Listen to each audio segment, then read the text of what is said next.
दोस्तों, hope so आप सब बढ़िया होंगे। तो आज मैं फिर से एक और नया ब्लॉग लेके आ गया हूँ। आज मैं जा रहा हूँ बिलासपुर। बिलासपुर में एक कुंड है, रुक्मणी कुंड। मैंने भी उस कुंड के बारे में गूगल पे पढ़ा और मुझे उसकी स्टोरी काफ़ी अच्छी लगी और गूगल पे थोड़ी बहुत पिक्स भी थी, तो काफ़ी देखने में भी अच्छा लग रहा था मुझे वो। तो मैं भी वहीं जा रहा हूँ आज। और चलिए इस वीडियो को शुरू करते हैं, चलिए इस ब्लॉग को शुरू करते हैं। तो चलिए बिलासपुर की ओर चलते हैं। अभी मैं खड़ा हूँ हमीरपुर डिस्ट्रिक्ट में, यानी कि बिल्कुल हमीरपुर के पास ही, हमीरपुर बस स्टैंड के पास। तो चलिए इस वीडियो को शुरू करते हैं। Let's go to Bilaspur district. चलिए।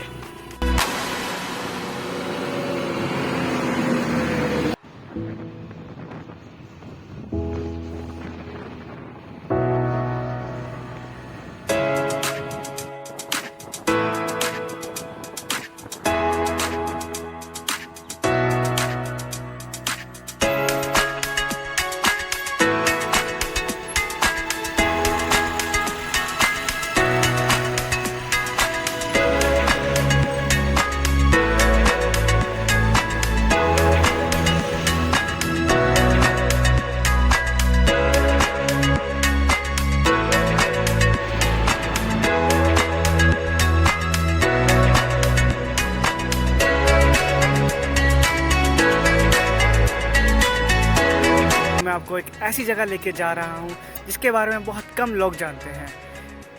लाइक हिडन प्लेस भी बोल सकते हैं इसको। हिमाचल प्रदेश में है ये, बिलासपुर डिस्ट्रिक्ट में। तो अभी जिस जगह पे मैं खड़ा हूँ ये है नेशनल हाईवे हमीरपुर बिलासपुर शिमला। तो अभी यहाँ से 35 किलोमीटर है सालसी गांव, और सालसी गांव में ही है रुक्मणी कुंड। और गर्मी भी बहुत ज़्यादा है, 30 या 35 डिग्री सेल्सियस टेम्परेचर होगा अभी यहाँ का। बहुत गर्मी है यार, ऐसे सीट पर बैठना मुश्किल हो गया है लेकिन ठीक है, जाना पड़ेगा, ब्लॉग बनाना पड़ेगा।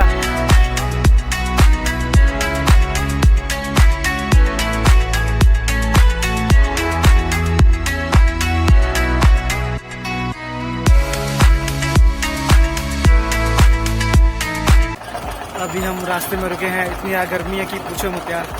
इसलिए अभी रास्ते में रुकना पड़ा और सोचा कि थोड़ा बहुत जूस पी लेते हैं, उसके बाद चलेंगे आगे।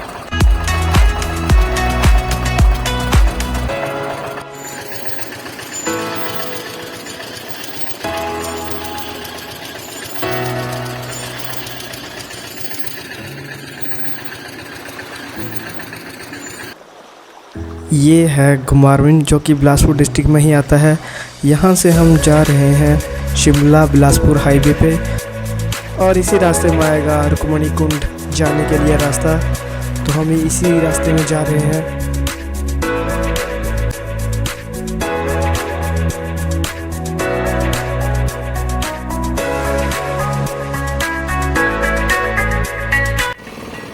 अभी मैं पहुंच गया हूं घुमारवीं, और घुमारवीं के आगे का हमें रास्ता पता नहीं, इसलिए हम गूगल मैप के थ्रू जा रहे हैं सालसी गांव, और सालसी गांव के पास ही है रुक्मणी कुंड।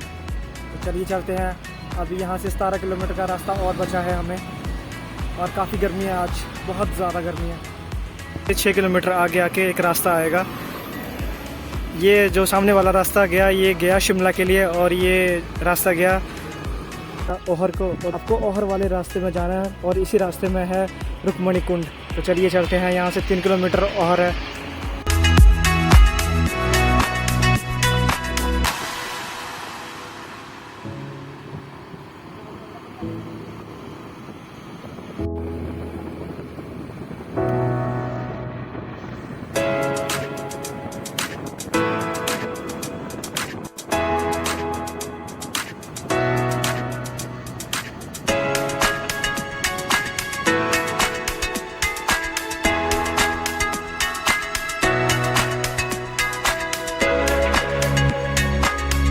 तो अभी मैं पहुंच गया हूं माता रुक्मणी कुंड, और जो कि आसपास ऐसा एरिया है यहाँ का।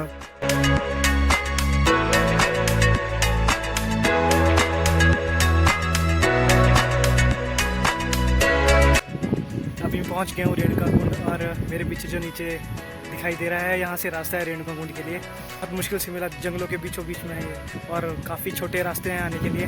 तो मैं गूगल मैप के सहारे पहुंचा हूँ यहाँ पे। तो चलिए आगे चलते हैं, अभी रेणुका कुंड में देखते हैं कैसी जगह है, और सच में वैसी है जैसे मैंने, और कुछ फ़ोटोज़ थी गूगल में, तो क्या पता, अब देखते हैं जाके। तो चलिए चलते हैं आगे रेणुका कुंड की ओर।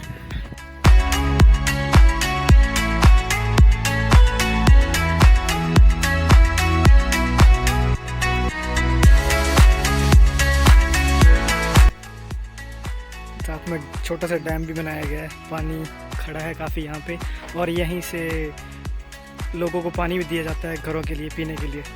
यहाँ से काफ़ी पानी की सप्लाई दी जाती है। और ये हम जैसे जैसे आगे जा रहे हैं, हम पहुँचने वाले हैं रेणुका कुंड के पास। गाड़ी लेके भी आप नीचे आ सकते हैं।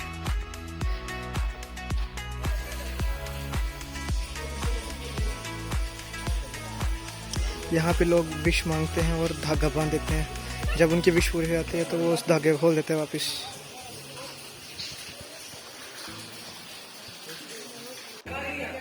कुंड के पास ही हमें एक मंदिर दिखा जिस पे लिखा हुआ है जय माँ रुक्मणी जी।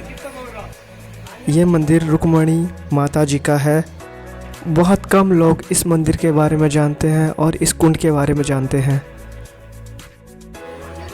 मंदिर के साथ ही हमें ये कुंड दिखा और लोग इसमें नहा भी रहे हैं। मेरा भी मन कर रहा है कि मैं इसमें कूद जाऊं, लेकिन मुझे तैरना नहीं आता, इसलिए मैं साइड में नहाऊंगा। लेकिन बहुत सुंदर कुंड है, ये बिलासपुर डिस्ट्रिक्ट में है। और ये साथ में मंदिर रुक्मणी जी का, हनुमान जी का, और साथ में शिवलिंग भी है एक।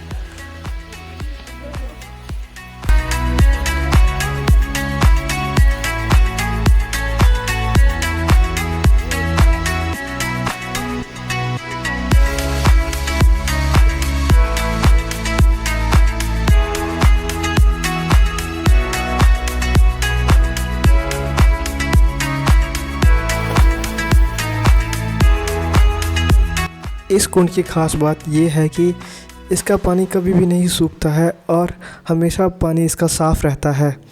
यहाँ पर बहुत से वैज्ञानिक भी आए थे खोज करने के लिए कि आखिर पानी निकलता कहाँ से है, लेकिन वो सब फिर असफल हुए और आज तक किसी को नहीं पता ये पानी कहाँ से निकलता है।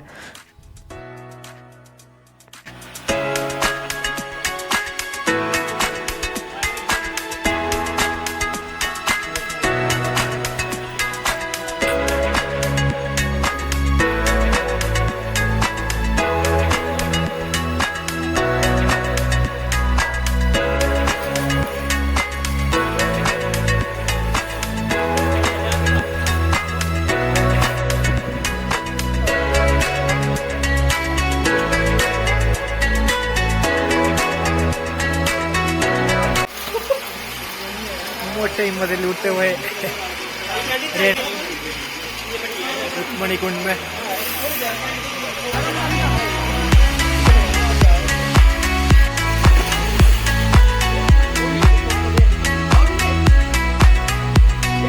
नहा धो के हो गए हम फ्रेश, पूरी गर्मी गायब, पूरा ठंडा पानी था नीचे। हिमाचल देवभूमि में ऐसी बहुत सी ऐसी रहस्यमयी जगह हैं जिनके बारे में ना तो किसी को पता चला वो कैसे हुई हैं, और ना ही वैज्ञानिक उसके बारे में पता कर पाए हैं। तो ऐसी ही एक जगह है रुक्मणी कुंड। तो एक बार ओहर, जो कि बिलासपुर डिस्ट्रिक्ट में है, ओहर गांव में सूखा पड़ गया और आसपास के पशु पक्षी और लोग यहाँ प्यास से मरने लगे। तो राजा को इस बात की बहुत चिंता होने लगी। तो फिर राजा के सपने में कुल देवी आई और उन्होंने कहा कि अगर तुम अपने बड़े बेटे की बलि देते हो तो इस सूखे की समस्या का समाधान हो जाएगा। और ये बात कहकर कुल देवी सपने से चली गई। और ये बात सुनकर राजा बहुत चिंता में रहने लगा कि उसे अपने बड़े बेटे की बलि देनी पड़ेगी। उस समय राजा की बहू रुक्मणी अपने मायके गई हुई थी और पानी की किल्लत बढ़ती जा रही थी। जब राजा को कुछ ना दिखा तो राजा ने पंडित की सलाह ली।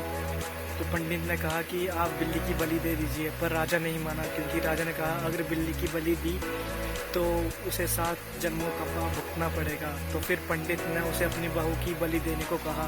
तो राजा ने तुरंत हाँ कर दिया और राजा तुरंत मान गया। फिर राजा ने अपनी बहू को संदेशा भेजा और जैसे ही बहू अपने घर वापस आई, राजा ने बहू को सारी बात साफ साफ बता दी। जो राजा की बहू थी वो भी अपनी पति की बलि देते हुए नहीं देख सकती थी, तो उसने भी मना नहीं किया और उसने फैसला लिया कि वो अपनी बलि दे देगी। जगह और टाइम देख के मिस्त्रियों को बुलाया गया और उसकी बहू की बलि दे दी गई। जब उसकी बहू की चुनाई की जा रही थी मिस्त्रियों के द्वारा, तो उसने एक शर्त रखी कि चिनाई के समय उसका जो स्थान है वो बाहर रखा जाए, क्योंकि उसका एक छोटा बच्चा था और उसने कहा कि वो दूध पीने यहाँ आया करेगा। अगर आपने ऐसा नहीं किया तो वो मेरा छोटा बच्चा मर जाएगा। मिस्त्रियों ने उसकी बात मान ली और राजा ने भी उसकी बात मान ली और उसके स्तनों को बाहर रखा गया। कहा जाता है कि कुछ टाइम के बाद उस स्तनों में से पानी निकलना शुरू हो गया और यही है इस जगह की कहानी। अभी भी यहाँ से माना जाता है कि अभी भी उन्हीं स्तनों में से पानी निकलता है, क्योंकि उसकी बलि देने के बाद ऐसा हुआ। तो बस यही थी यहाँ की कहानी और मेरा ब्लॉग भी यहीं कंप्लीट होता है। तो अगर आपको मेरा ये ब्लॉग अच्छा लगा तो please like share and subscribe कर देना। बहुत अच्छी जगह है, आप भी घूमने आइए। बहुत ठंडा पानी है, पूरी गर्मी जो भी थी वो शांत हो गया, बिल्कुल ठंडा ठंडा हो गया। तो मेरा ये ब्लॉग देखने के लिए बहुत बहुत धन्यवाद। Thank you. Like share and subscribe please.